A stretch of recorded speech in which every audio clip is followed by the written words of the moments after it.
So to say that this has been an emotional roller coaster would be a vast understatement. Told by the doctor in the bed. And they don't think she's gonna make it. I got Lilo a little over 2 weeks ago. There's little Lilo. Hi. And it was amazing. I had my best friend that I was going to have for a very, very long time. I remember when we were going to get her, there was a definitive clip when I was in the car at the time. I remember saying, You're gonna be a dad. Like, this is legit though. Like legit. I'm becoming a father. Had about 9 weeks to prepare. I'm nervous. He's gonna be with me until I'm like 45. That's crazy. At least 17 years from now. Little nugget.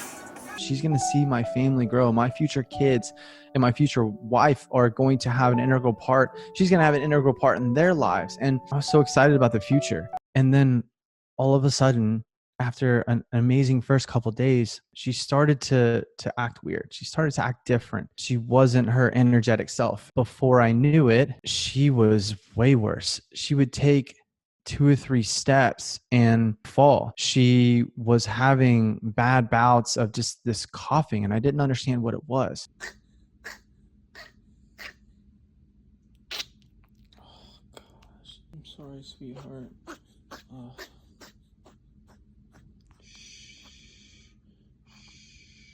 You're okay.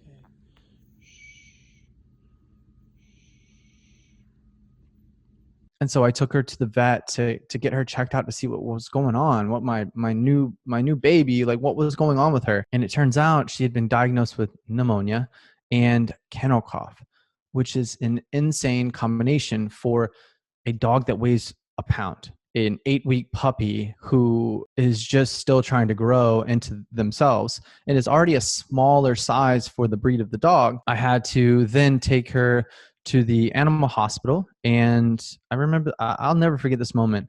I'm not somebody that cries. I wish I could cry more. I mean, it feels good to cry. And the vet, the doctor comes in, and after she had analyzed Lilo, she says, I just don't want this to be a shock to you. I want you to know what's going on and what is probably going to happen. And I was like, what are you talking about? She's like, I don't think Lilo is going to make it. And it just hit me like a train. I didn't know what to do. And I just started crying.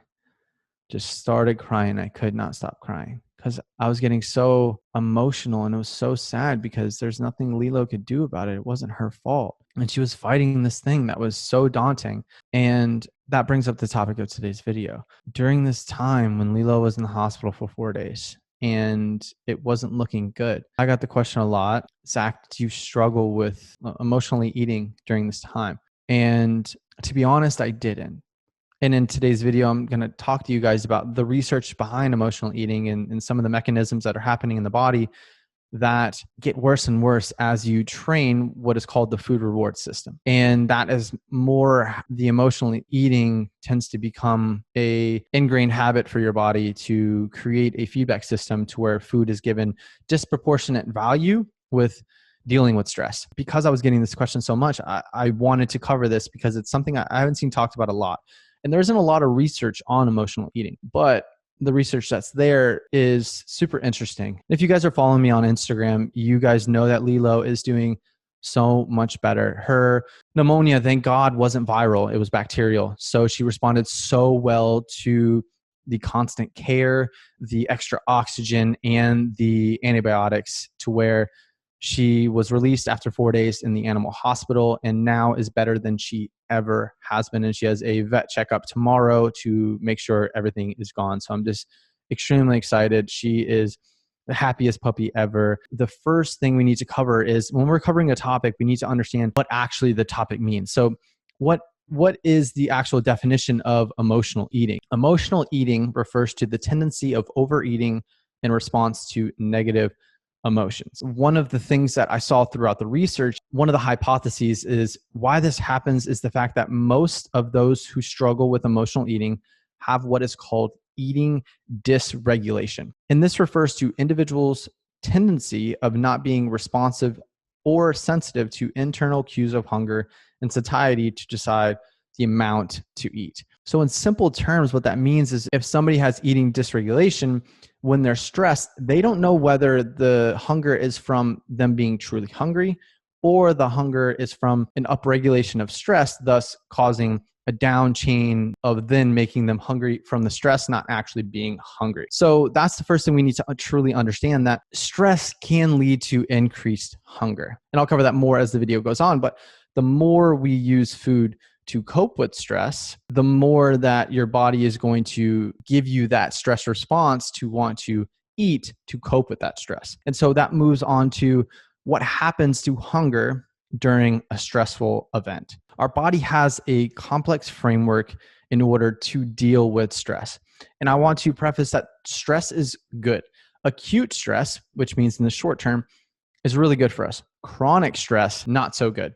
Not good at all. Chronic stress is what's associated with shorter lifespan, increased risk of disease, increased risk of heart attacks, etc. All the things we do not want. Acute stress is what's giving our body the stimulus necessary to grow. It's getting a little bit uncomfortable, then giving your body the time to recover. If it's chronic, you're not giving your body the time to recover. Thus, you don't get that supernatural response of growth. That's the same with all aspects of life. And so that leads to the next thing.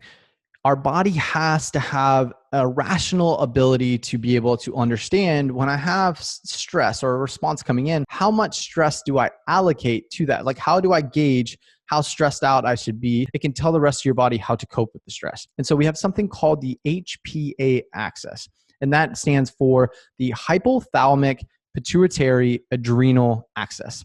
And that literally acts as the conductor to give your body the appropriate response to the amount of stress that's coming in. So to simplify that, I want you guys to think of the HPA axis as like your own personal Yoda on your shoulder. You have Yoda there that's wise, that's able to tell your body, okay, how much stress should we allocate to this given situation? A rational amount of stress. And if the HPA axis is working properly, that's what's going to happen. And thus you have that down chain of rational response to that amount of stress. And so when we have this personal Yoda on our shoulder, our body tends to act rationally. We tend to have good coping mechanisms with this amount of stress. We don't give more stress to things that don't necessarily need that much stress. But what happens is if you replace that Yoda with someone that is not as wise, then your body tends to have an irrational response to stress coming in.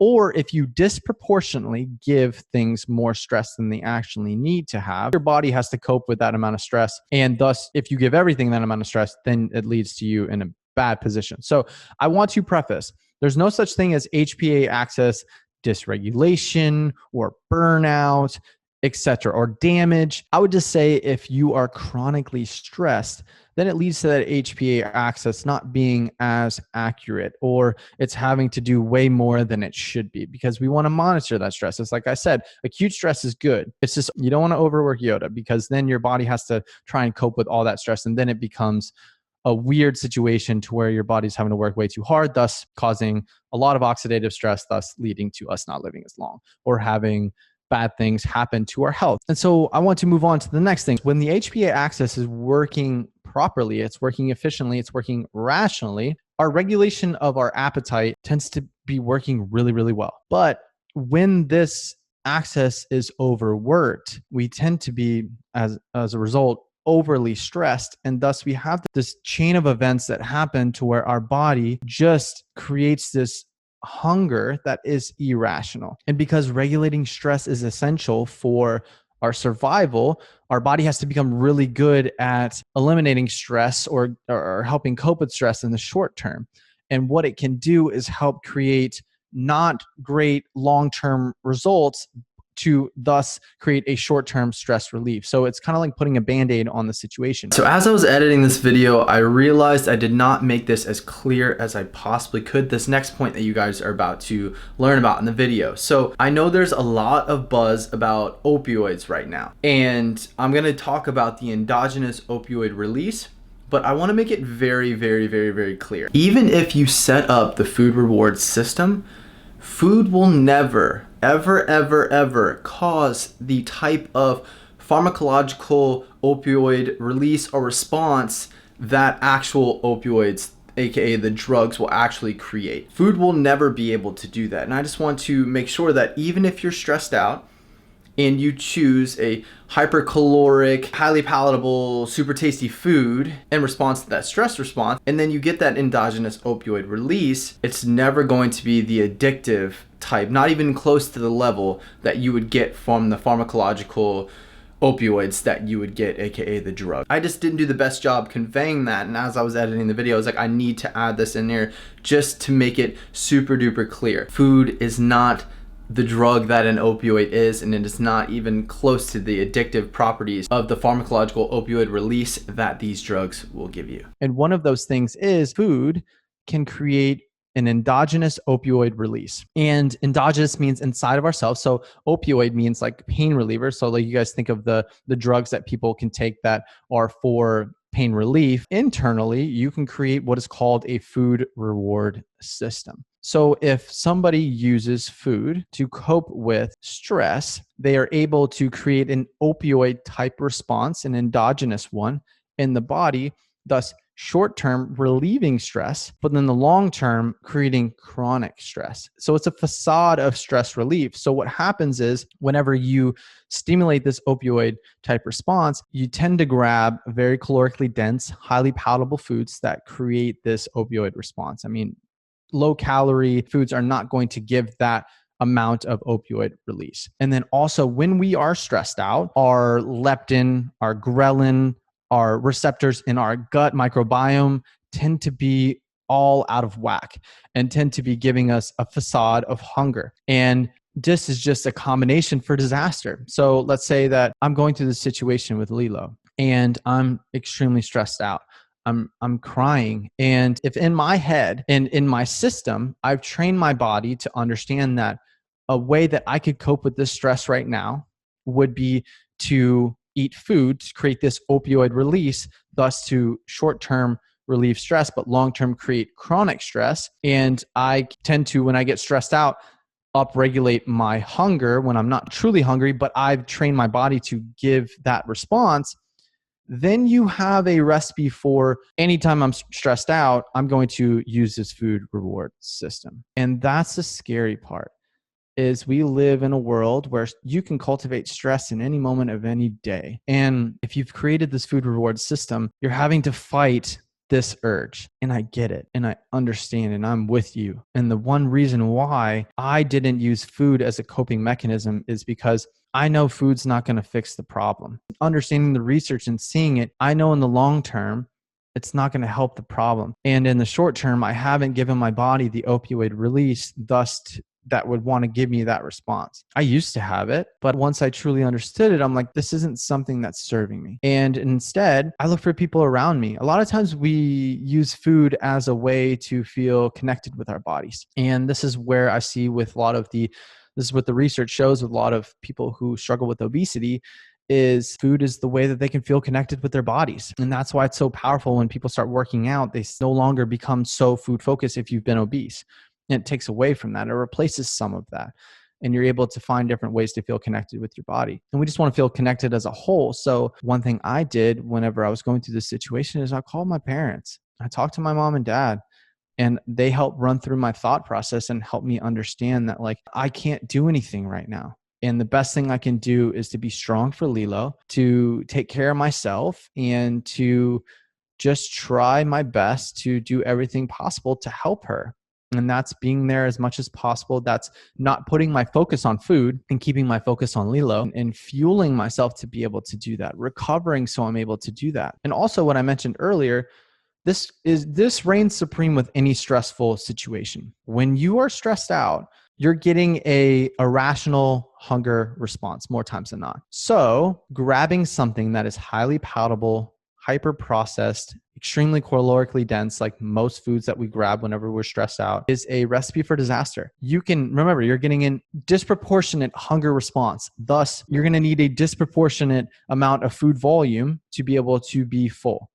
And so most times when we're stressed out, we just have no idea what full is. And we tend to just keep on eating. We're not mindfully eating. We're just eating to cope with the stress. And then before you know it, how much damage you can create from that. And then you're like, gosh, like, why did I eat all that food? And then it creates this vicious cycle. And in the short term, you're like, oh, this is really helping. In the long term, you just create a psychological warfare with yourself, knowing that this wasn't the best thing for you to do. If you're struggling with emotional eating, it's finding different ways to cope with that stress. And one thing that I'm lucky to have is a great social circle. I have a lot of amazing people around me. And the amount of you guys, especially on Instagram, that were praying for Lilo. I mean, I think I got 1,700 replies on that story where I was asking for your prayers. Like, that's crazy. That's amazing. We have to find ways to replace the emotional eating habit to be able to cope with stress. And then also we have to be looking for and being proactive on how we can reduce stress as a whole in our life in order to have us be so happy that we don't have to constantly be having to cope with stress, because our body can only cope with so much.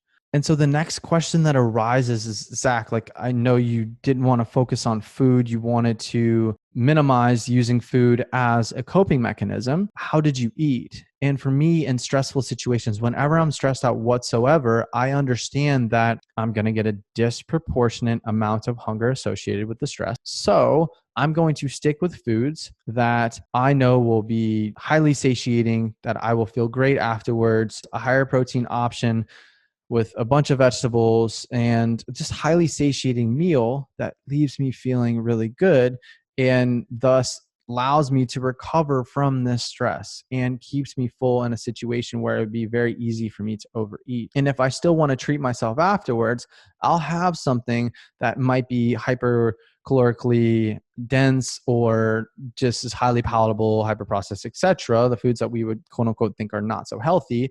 I'll have that afterwards. I'll have it afterwards, after I've had the satiating food, because then I put myself in a position to where that food is not so easy to overeat, because I'm not using it to satiate myself, aka keep me full.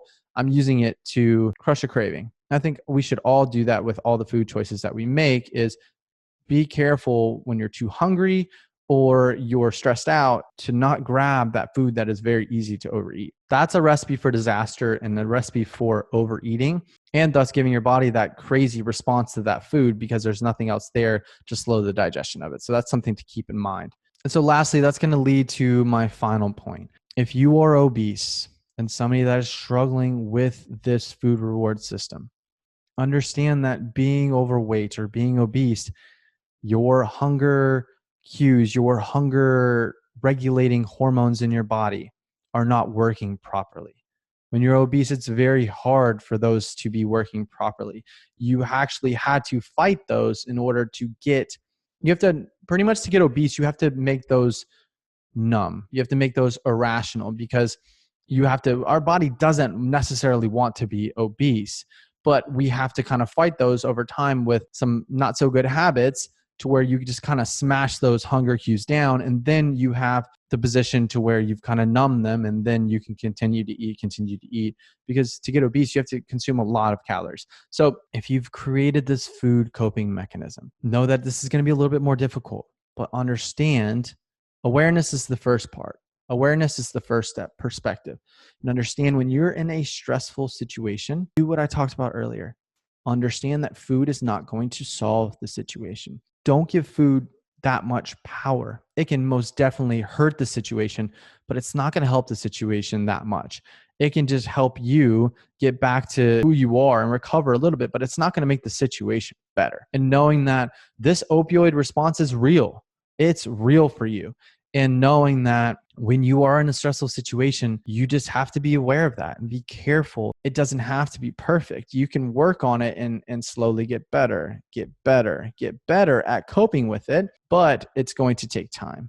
It's going to take time. And the best thing you can do for yourself is to lose weight. When you lose weight, you're giving your body that fresh new take. You're resensitizing your body to leptin, ghrelin, and all the great hunger hormones in your gut microbiome. You're resensitizing your body to all these great ways to help regulate your weight and regulate your hunger. So that's the first step. And then also, don't be so hard on yourself. If you, let's say you apply this 50% of the time, it's better than the 100% that you were prior. And let's say you do it 50% of the time, and then that becomes the new 100%, then you do that 50% more, and then that becomes 25%. just make a change and don't be too hard on yourself. You're going to be doing better than you think you are. It doesn't have to be perfect. I just need you really just keeping that in the back of your mind. That doesn't have to be perfect. It just needs to be good enough. Oh, there she is. Say hi, chicken. She is happy and healthy. And so that is going to wrap up today's video. I hope you guys enjoyed it. Let me know in the comments below, like, what are your thoughts on this? Like, have you ever struggled with this? Let's have a conversation. I want you guys to know that this is a great place for you guys to feel heard, feel listened to, and I will be in the comments answering as many as I possibly can. So drop any questions you guys have to show some love down there. I appreciate you guys. And so if you've enjoyed today's video, please give the video a thumbs up. Please give the video a thumbs up just for Lilo being a freaking fighter through that pneumonia, fighting through that kennel cough, and she's pretty much made a full recovery, and I'm so grateful for her. Oh man, you heard that? Hi, chicken nugget. Oh, thank you for the kisses. Thank you for the kisses. I love you. Subscribe if you are enjoying the content. I love you guys so much, and we will see you guys in the next video.